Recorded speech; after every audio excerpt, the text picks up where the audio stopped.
যে তেল গরম হয়ে গেছে, তেল থেকে ধোঁয়া ছাড়ছে। আলুগুলো দিয়ে দিই।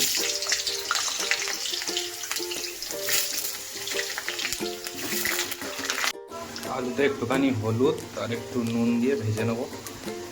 একটু হলুদ দিয়ে দিলাম, একটু নুন দিয়ে দিলাম, দিয়ে এবার ভেজে নেবো। তো আলু সুন্দর লাল লাল ভাজা হয়ে গেছে, আলুগুলো এবার তুলে নেবো। এই দেখতে পাচ্ছ সুন্দর লাল লাল আলু ভাজা হয়ে গেছে। আলুগুলো তুলে মাংস চাপিয়ে দেবো। তো গাইস ফোড়নে কী কী দিচ্ছি দেখে নাও। এই যে শুকনো লঙ্কা, গোটা জিরে, তেজপাতা, দারচিনি, লবঙ্গ, এলাচ দিয়ে দিলাম ফোড়নে। গ্যাসটা স্লো ছিল, একটু বাড়িয়ে দিলাম। এবারে দিয়ে দেবো কুচনো পেঁয়াজ।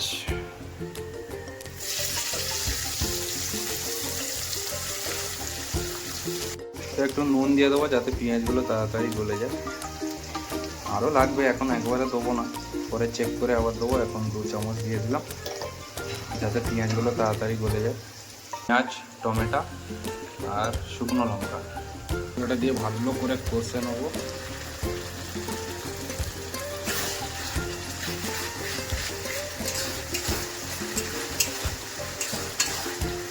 মশলা দেখতে পাচ্ছ সুন্দর কষানো হয়ে গেছে। এর সাথে মশলার সাথে যে শুকনো লঙ্কা দিয়ে দিলাম, ওতেই কালার চলে এসছে। তো এবার আমরা বাকি মশলা দিয়ে নেবো। এখানে আছে হলুদ, জিরের গুঁড়ো, লঙ্কার গুঁড়ো আর কাশ্মীরি লঙ্কার গুঁড়ো একটু কালারের জন্য ঢেলে দেবো।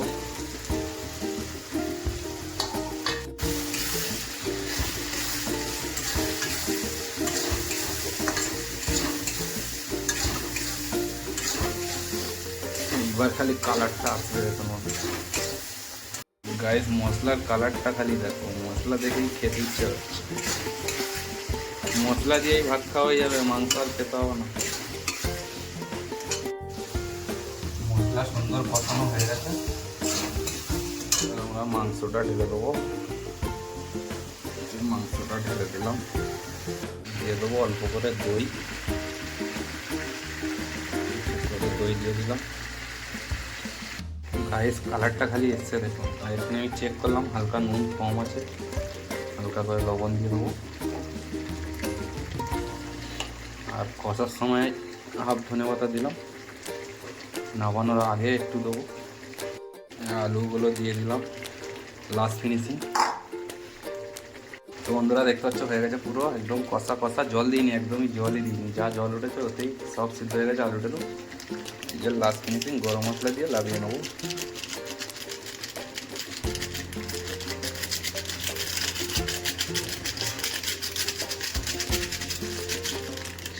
গ্যাস তাহলে বন্ধ করে দিলাম।